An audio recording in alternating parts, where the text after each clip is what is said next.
ætla að sýna ykkur hérna dæmi í bókinni hérna Raffræði 2. Þetta á blaðsíðu svona 66 cirka. Og hérna er verið að sýna einfasa mótor og síðan settu þéttir, hliðtengdur þéttir yfir hann til að minnka fasvikið.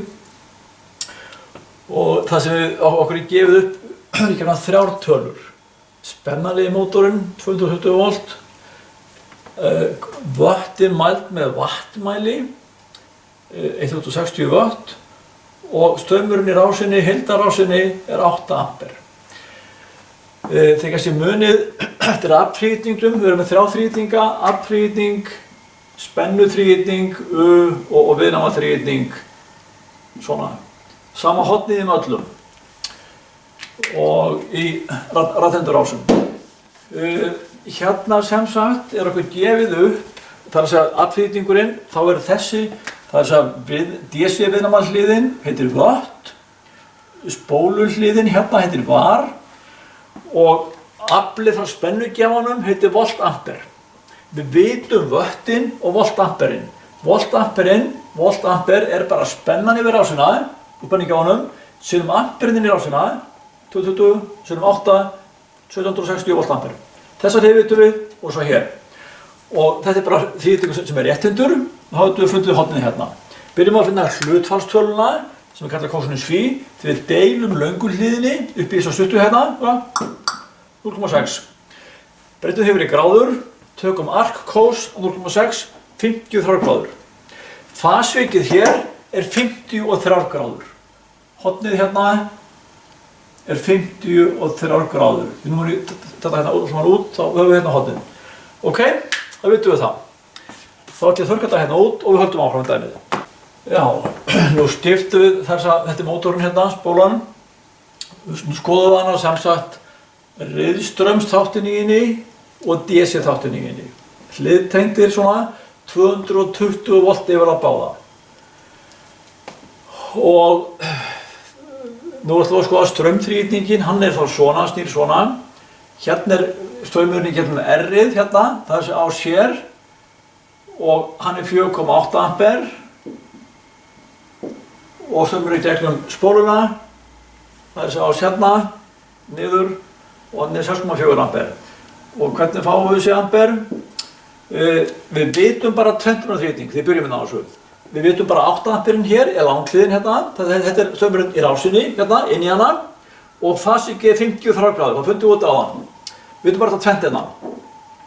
Við finnum hlutfallstöluna, það er að segja kosinus hlutfallstöluna 53, sinnum straumurinn hérna, fáum við þessa hlið hér og svo finnum við sinus hlutfallstöluna 53 og það sinnum 8 og þá fáum við hliðina hér.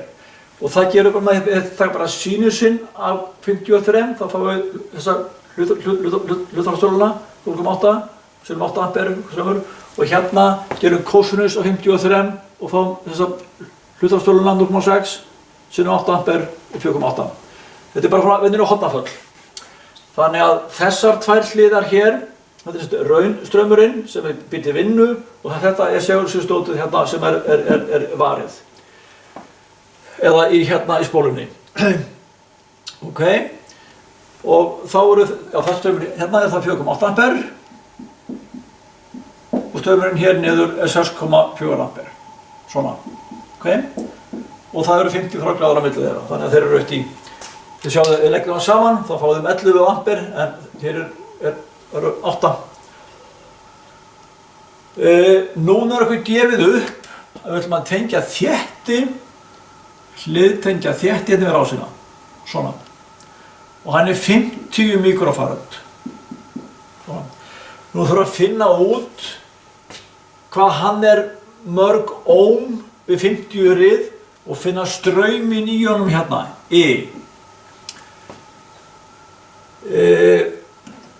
Ástæði fyrir þessu straumar hér geta verið, þess að samanlagt eru hærri, er að þeir eru ekki í fasa. Þeir komu ekki á sama tíma.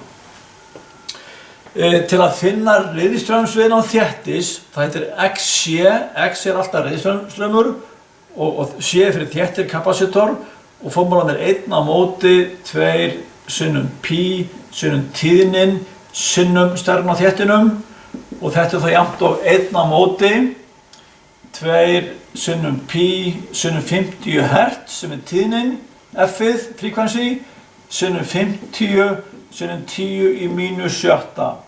Þetta mikró, -6. Og þetta gefur okkur 63,6 ohm. 63,6 ohm.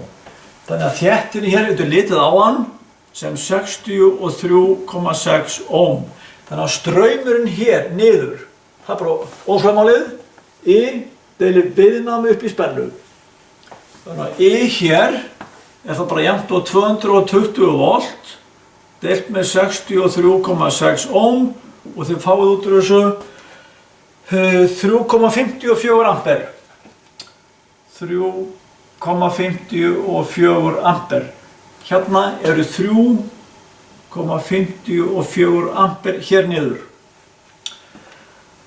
Og þessi þrýtningur sem hérna svona, nú þar þess að þetta í straumnum, hann í raun hérna upp, svona, þannig að hann vinnur á móti og svona straum hér.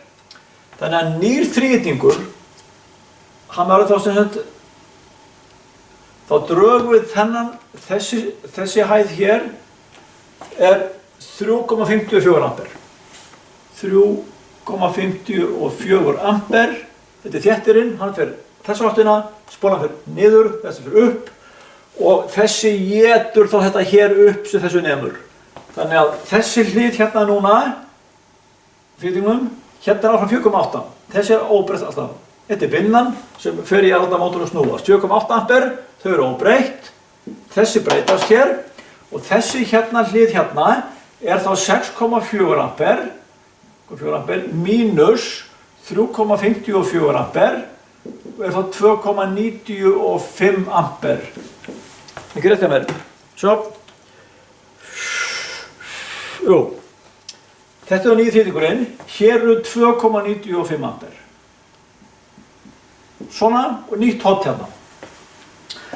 Og nýr heildarstraumur sem fer inn í rásina, hann hefur minnkað, fannst hefur minnkað. Þannig að 8 amperin sem eru hér, skulum flytja það bara hingað yfir. Það bara hérna.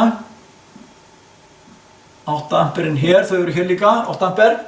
Kemur þéttirinn og þá minnka þau. Og nú skulum við finna hvað þau eru. Þetta hérna bara frá hérna, svona. Þessi hlið hérna það bara að býða ykkur ás, rótin af 4,8 í öðru pluss 2,59 í öðru og þetta þá heildarstraumur undir ásinni 5,63 ampere. 5,63 ampere hér. 5,63 ampere, þannig að 8 amperin þau verða að 8 ampere verða að 5,63 ampere. Svona. Og nýtt hot hérna, byrjum að finna bara hlutartöluna, kosinus phi. Cos phi jafnt á 4,8 deilt með 5,63 jafnt á 0,85 og tökum arc cos og þýtt að finna þetta í gráðum. Cos mínus fyrsta af 0,85 ekki 32,30 og 1,5 31,5 gráða. Svona. Nýtt hot hérna, 53 fara yfir í 31,5 gráðu, minna fasvik. Heildarstraumurinn í logninni frá Landsvirkjun eða frá veitunni fer úr 8 amperum niður í 5,63 ampere. Sami straumur hér í raunverulega hlutunum hérna, í raunvinninni, en þessi gæi hérna, nú fer hann bara að pendla á milli þéttisins. Þetta velur að hann sé 6,4 ampere áfram, ég reikna með því, en hann fer ekki að þar eftir á netið, hann fer bara frá spólu inn á þéttin og tilbaka og tilbaka og baka. Hér er svo 154 ampere, ég þarf eins og legg hér og þeir pendla saman þannig að straumurinn sem að veitan þarf að bera fer úr 8 amperum í 5,63 ampere og fasíkið minnkar úr 50 gráðum í 31,5 gráður. Þannig að leikplanið þetta fyrir rás er eftirfarandi. Við vitum í upphafi bara 3 tölur, 8 ampere og vöttin hér og spennuna hérna. Þá getum við teiknað aflýtingin, mjög gott að hann var, vöttin hérna niðri, voltamperinn hérna og fundum hotnið hérna, 50 gráður. Þá komum fasvíkir. Svo teiknum við gæði hérna upp og hérna hér og vitum þá bara 8 amperinn hérna sem eru gefin upp hérna inn í rásuna og hotnið hérna, bara þetta tvennt hérna. Og finnum þessa hlið og þessa hlið með hotnaföllum. Og svo setjum við þéttin inn hérna, vitum bara hvað er mörg faröld, mikrofaröld og setjum hann inn í EXIF-formúluna og fáum hans 63 ohm. Og deilum því upp í spennuna 220 og fáum þá strauminn sem er í þéttinum. Sá straumur vinnur gegn straumnum hérna, þessi bútur hér. Og tökum hann bút hérna og draugum hann frá hér og teiknum nýja þríting hérna og þá er þessi straumur minnkað niður í 295 ampere. Þetta er þá loka þrítingur hérna. Heildartöfum straumurinn í rásinni er þetta hér, 1,63 ampere og nýja hotnið hérna, 31,5 gráða. Einfalt. Takk fyrir.